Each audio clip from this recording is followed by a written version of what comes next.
하나님 말씀은 출애굽기 30장 1절부터 살펴보겠습니다. 21절까지 교독하겠습니다. 너는 분향할 제단을 만들지니 곧 조각목으로 만들되 길이가 한 규빗 너비가 한 규빗으로 네모가 반듯하게 하고 높이는 2규빗으로 하며 그 뿔을 그것과 이어지게 하고 제단 상면과 전후 좌우면과 뿔을 순금으로 싸고 주위에 금태를 둘을 찌며 금태 아래 양쪽에 금고리 둘을 만들되 곧 그 양쪽에 만들지니 이는 제단을 매는 채를 꿰를 곳이며 그 채를 조각목으로 만들고 금으로 싸고 그 제단을 증거계 위 속죄소 맞은편 곧 증거계 앞에 있는 휘장 밖에 두라. 그 속죄소는 내가 너와 만날 곳이며 아론이 아침마다 그 위에 향기로운 향을 사르되 등불을 손질할 때에 살을 찌며 또 저녁 때에 등불을 켤 때에 살을 찌니 이 향은 너희가 대대로 여호와 앞에 끊지 못할지며 너희는 그 위에 다른 향을 사르지 말며 번제나 소제를 드리지 말며 전제에 술을 붓지 말며 아론이 1년에 한 번씩 이 향단 뿔을 위하여 속죄하되 속죄제의 피로 1년에 한 번씩 대대로 속죄할지니라. 이 제단은 여호와께 지극히 거룩하니라.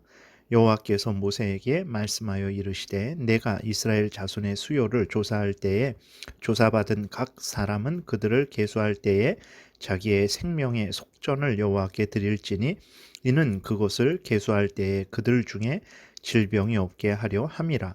무릇 계수 중에 드는 자마다 성소의 세겔로 반 세겔을 낼지니 한 세겔은 20게라라. 그 반 세겔을 여호와께 드릴지며 계수 중에 드는 모든 자 곧 20살 이상 된 자가 여호와께 드리되 너희의 생명을 대속하기 위하여 여호와께 드릴 때에 부자라고 반세겔에서 더 내지 말고 가난한 자라고 덜 내지 말며 너는 이스라엘 자손에게서 속전을 취하여 회막 봉사에 쓰라. 이것이 여호와 앞에서 이스라엘 자손의 기념이 되어서 너희의 생명을 대속하리라. 여호와께서 모세에게 말씀하여 이르시되 너는 물두멍을 노수로 만들고 그 받침도 노수로 만들어 씻게 하되 그것을 회막과 제단 사이에 두고 그 속에 물을 담으라. 아론과 그의 아들들이 그 두멍에서 수족을 씻되 그들이 회막에 들어갈 때에 물로 씻어 죽기를 면할 것이요 제단에 가까이 가서 그 직분을 행하여 여호와 앞에 화제를 사를 때에도 그리할지니라. 이와 같이 그들이 그 수족을 씻어 죽기를 면할지니 이는 그와 그의 자손이 되도록 영원히 지킬 규례니라. 아멘. 기도드리겠습니다. 살아계신 하나님 아버지, 이 시간 하나님의 말씀을 전하고 듣습니다. 성령께서 역사하셔서 우리를 향한 하나님의 뜻을 잘 깨달아 알게 도우시고 또 하나님이 알려주시는 대로 잘 믿고 따르게 도우소서. 감사드리고 예수 그리스도의 이름으로 기도드렸습니다. 아멘. 1절부터는 이제 분향단에 대해서 말씀하고 계세요. 그 분향단의 크기는 길이와 너비가 한 규빗은 45cm 정도 됩니다. 팔꿈치에서 이제 손가락 끝까지 정도의 길이입니다. 그리고 높이는 이제 2규빗 90cm 정도가 되는 거죠. 그리고 모두 금으로 쌉니다. 이 분향단을 이제 어디에 두냐면 성소에 두는데 내 성소 중에서도 이제 속죄소 바로 옆에 둡니다. 속죄소가 있고 그 다음에 휘장이 가려져 있고 바로 그 앞에 이 분향단을 이제 두라 하나님께서 말씀을 하세요.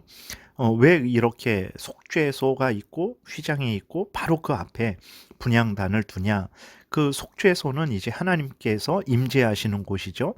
그 하나님께서 임재하시는 곳 바로 옆에 분향단을 두는 것은 이 분향단은 이제 기도가 하나님 앞에 상달되는 것을 나타내는 것입니다. 그래서 바로 옆에 계신 하나님이 기도를 받으신다라는 것을 이제 이스라엘 백성들에게 알려주시는 것이죠.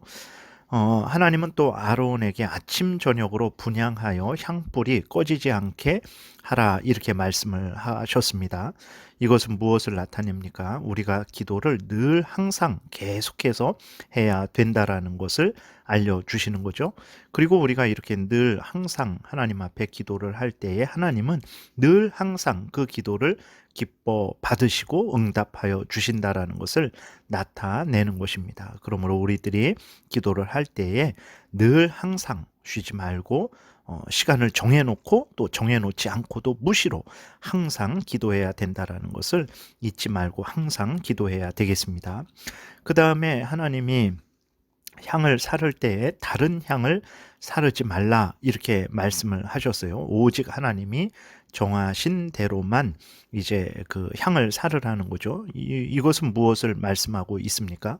하나님은 하나님이 명하신 대로 우리가 순종할 것을 원하신다라는 거예요. 이것을 정말로 강조를 하십니다. 그래서 하나님이 이렇게 모든 성막과 제사장이 할 일, 제사장의 옷, 그 다음에 성막의 기구들 다 그대로 말씀을 자세히 해주시고 뒤쪽으로 가면 이것들을 이제 모세가 부살렐과 오홀리압을 통해서 이 모든 기구들을 만드는데 그들이 만드는데 자기들 임의로 변형하고 그러지 않습니다. 오직 살아계신 하나님께서 알려주신 그대로 만들죠. 그 모든 것들이 하나님이 알려주신 그대로 만들어지고 그때 하나님께서 충만하게 영광이 그 성막에 이제 임재하게 되는 것이죠. 하나님이 오늘날도 마찬가지죠. 우리에게 원하시는 것은 하나님이 성경을 통해서 알려주시는 대로 믿고 따르는 것을 우리에게 원하십니다. 이것이 얼마나 중요하냐면 특별히 분향인데 모든 것에 있어서 하나님의 명령을 따라야 되죠. 하나님께서 이 향을 사를 때에 다른 향을 사르지 말라고 하셨고 또 하나님이 정하신 불로만 이제 하나님 앞에 향을 사르라 그랬죠. 근데 아론의 큰아들 또 둘째 아들 나답과 아비후가 제사장이 되어서 그 하나님 앞에 분향을 할 때에 하나님이 정하신 불로 분향하지 않았어요. 자기들 임의로 다른 불로 분향을 했습니다. 그 일로 인해서 무슨 일이 일어났습니까? 하나님으로부터 불이 나와서 나답과 아비후가 불에 죽어버렸습니다. 우리가 오늘날도 마찬가지예요. 하나님께서 우리에게 원하시는 대로 믿고 따르지 않는다면 그것은 하나님의 말씀을 어긴 것이고 그것이 죄고 그 죄로 인해서 형벌을 받게 된다라는 것을 우리가 늘 기억을 해야 됩니다. 불신자들이 무엇을 잘못하는 것입니까? 하나님이 명령하신 대로 믿고 따르지 않는 거죠. 그것이 죄고 그것이 영원한 지옥불에 던져지는 그러한 근거가 된다라는 것을 우리가 잊지 말고 항상 우리는 신앙생활 할 때에 하나님이 알려주신 대로 성경에서 알려주신 대로 믿고 따르는 신앙생활을 해야 되는 것입니다. 특별히 기도에 대해서 마찬가지인데요. 우리가 기도를 할 때 우리가 열심히 또 하나님 앞에 여러 가지 우리가 생각나는 대로 기도를 할 수 있습니다. 그러나 마음대로 그렇게 해서는 안 되는 거죠. 우리들이 열심히 기도하고 또 우리가 생각나는 대로 기도하되 하나님이 알려주신 범위 내에서 그렇게 기도해야 되는 것입니다. 하나님의 온 성경을 통해서 우리의 한계를 기도를 어떻게 해야 될지에 대해서 알려주셨고 특별히 예수 그리스도께서 주기도문을 통해서 우리가 무엇을 구해야 되는지 무엇을 먼저 기도해야 되는지 그 다음에 누구에게 기도해야 되는지 기도를 받으시는 하나님은 어떤 분인지에 대해서 아주 명확하게 가르쳐 주셨습니다.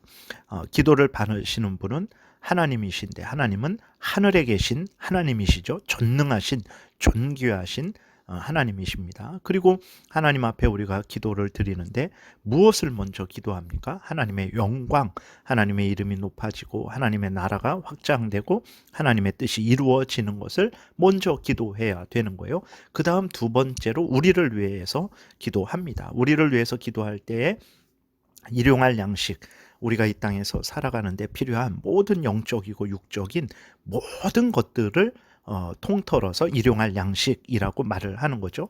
일용할 양식을 위해서 기도해야 됩니다. 근데 일용할 양식만 위해서 기도하는 게 아닙니다. 우리가 서로 간에 성도들 서로 간에 서로 사랑하며 용서하며 함께 신앙생활 할 수 있기를 위해서 그렇게 기도해야 되고, 그리고 악한 사탄 마귀의 괴계와 그 속임에 우리가 넘어가지 않고 맞서 싸워 승리할 수 있기를 위해서 우리가 기도해야 되는 것이죠.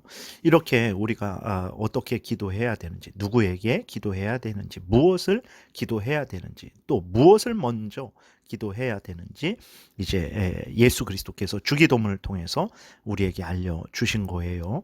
바로 하나님께서 분향을 할 때에도, 하나님께서 분향단을 만들 때에도 하나님이 정해 주신 대로, 알려주신 대로, 분향을 할 때에도 하나님이 정해 주신 대로, 알려주신 대로 그렇게 하는 것을 통해서 하나님 앞에 기도를 할 때에도 하나님이 알려주신 대로 그렇게 기도를 해야 된다라는 것을 하나님께서 이스라엘 백성들에게 또 이것을 기록하셔서 오늘 우리들에게도 다시 한번 확인시켜 주시는 것입니다. 그리고 또 우리가 잊지 말아야 될 것은, 우리가 기도를 드릴 때에 그 기도가 어떻게 하나님께 올라가게 될까? 우리의 열심과 우리의 노력, 그 중요하죠. 그러나 우리의 열심 때문에 하나님이 기도를 받으시는 것 아닙니다. 우리가 아무리 열심을 내도 그 열심 안에는 다 부족하죠. 죄로 오염되고 부패된 그러한 요소들을 찾을 수 있어요. 그럼에도 불구하고 하나님께서 우리의 기도를 들으시는 것은 바로 예수 그리스도의 대속의 공로 때문에 우리의 기도를 들으신다라는 것을 우리가 잊지 말아야 되겠습니다. 그래서 하나님께서 아론에게 1년에 한 번씩 그 분향단 뿔을 위하여 속죄하라 이렇게 말씀을 하셨습니다. 이것은 무엇을 의미합니까? 바로 예수 그리스도의 대속의 공로에 근거하지 않으면 그 분향단을 통해서 하나님 앞에 향을 피우는데 그 모든 것들이 헛되다라는 것을 알려주시는 거죠. 우리들이 하나님 앞에 나아가서 예배드리고 기도하는 이 모든 것들, 예수 그리스도를 의지하지 않을 때에 다 헛되다라는 것을 우리가 잊지 말아야 되겠습니다. 그 다음에 보게 되면 하나님은 생명의 속전을 드리라고 이렇게 말씀을 하십니다. 생명의 속전을 왜 드리냐? 하나님께서 이스라엘 백성들을 구원하신 것에 대해서 감사해서 하나님께 바치라라고 이렇게 명령을 하고 계세요. 하나님께 생명의 속전을 바칠 때마다 이스라엘 백성들이 깨닫는 것이 무엇입니까?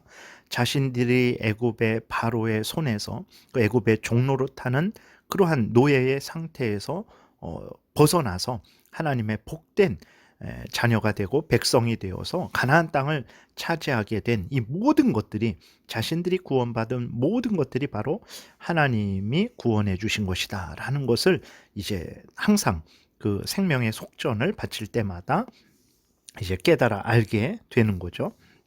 그래서 하나님께서 생명의 속전을 바치는데 어떻게 바치라고 말씀을 하셨냐면, 또 가난한 사람이나 부자나 모두가 다 20살 이상이면 반세계를 하나님께 드리라 이렇게 말씀을 하셨어요. 이것은 무엇을 말합니까? 모든 자들이 다 하나님에 의해서 구원받았다라는 것을 알려주시는 거죠. 부자라고 해서 그들이 뭐 돈을 더 내고 하나님의 은혜는 반만 받아서 그렇게 구원을 받은 거 아닙니다. 부자나 가난한 자나 모든 사람들이, 어린아이나 어른이나 모든 사람들이 다 하나님의 은혜로 구원받았다라는 것을 하나님께서 그들에게 알려주시기 위해서 부자라고 더 내지 말아라, 가난한 자라고 덜 내지 말아라, 모두가 다 동일하게 하나님 앞에 드려라 이렇게 말씀을 하신 것입니다. 그 다음에 또 보게 되면 17절부터는 이제 물두멍에 대해서 말씀을 하시는데, 이 물두멍은 물을 담아두는 커다란 세숫대 같은 것입니다. 그러니까 물두멍을 성막의 문과 제단 사이에 놓고 제사장들이 제단 봉사를 하기 전이나 또 성막 안에서 봉사를 하기 전에 물두멍에 물로서 손발을 씻으라 이렇게 말씀을 하세요. 이것은 바로 하나님 앞에 나아가기 위해서는 정결케 되어야 한다라는 것을 알려주시는 거죠. 날마다 회개해야 된다라는 것을 알려주시는 것입니다. 우리가 하나님 앞에 나아갈 때 우리가 회개하지 않고 나아가면 하나님은 기뻐하시지 않습니다. 그 이사야 1장에도 보게 되면 손에 피가 묻어 있을 때, 다시 말해서 죄가 묻어 있을 때 죄를 회개하지 않으면 하나님께서는 듣지 않으시고 은혜를 내려주시지 않는다라고 말씀을 하셨어요. 그 죄를 먼저 회개하라 말씀을 하셨습니다. 마찬가지입니다.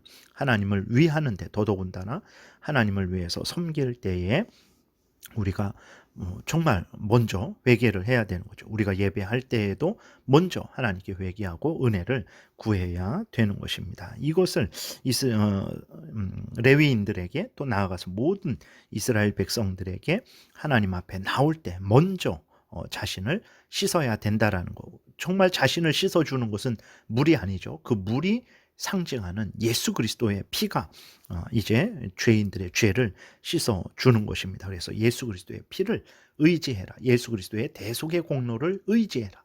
구원자 예수 그리스도를 의지해라 라는 것을 물두멍을 통해서도, 물두멍에 있는 물을 통해서 자신의 더러운 것을 씻는 것을 통해서 예수 그리스도를 믿고 의지해야 될 것을 또 이스라엘 백성들에게 알려주시는 것입니다. 그래야 그들이 20절에 보게 되면 회막에 들어갈 때 물로 씻어 죽기를 면할 것이다. 그렇죠.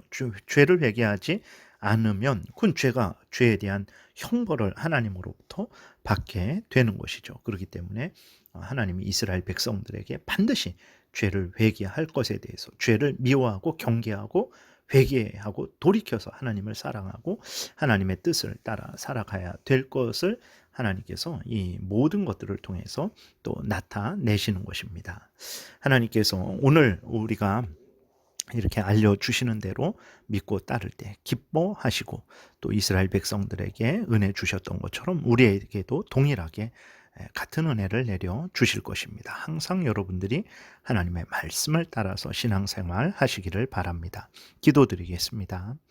살아계신 하나님, 감사합니다. 우리가 신앙생활을 할 때 임의로 행하지 않게 도우시고, 살아계신 하나님께서 우리에게 성경을 통해서 알려주신 대로 믿고 따르게 도우소서. 하나님이 기뻐하실 것이고, 또 하나님이 약속하신 은혜들을 우리에게 풍성히 내려주실 것을 믿습니다. 감사드리고 예수님 이름으로 기도드렸습니다. 아멘.